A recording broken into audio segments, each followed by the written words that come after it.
ஸ்தோத்திரம். ஜனவரி 16. கிறிஸ்துவுக்குள் பிரியமானவர்களே, அனுதினமும் தேவனோடு.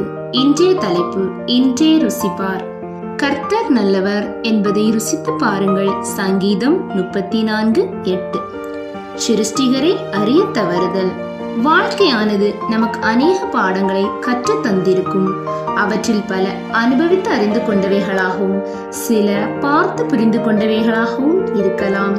நம்மோடு பழகின சக மனிதர்களை குறித்து நன்கு குறித்த அறிவு நம்மில் பெரும்பாலானோருக்கு இல்லை என்பது அறிந்து உணர்ந்திருப்போம்.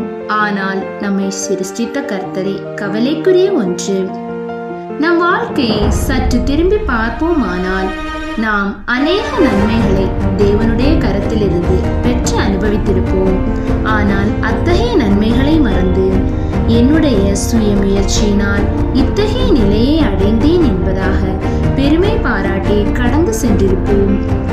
தேவனை ருசி பார்த்தலின் அனுபவம்.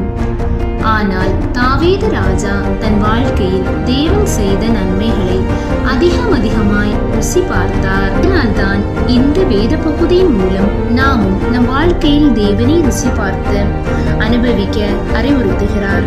கர்த்தரை துதியுங்கள், அவர் நல்லவர் என்பதாகவும் தாவீது சங்கீதம் பாடியுள்ளார்.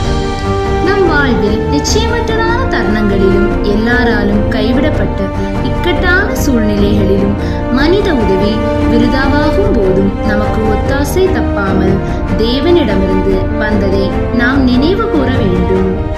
தாவீதை போல நாமும் தேவன் நமக்கு செய்த எல்லாவற்றிற்காகவும் தேவனை துதித்து ஸ்தோத்திரித்து மகிழ வேண்டும். ஆமீன்.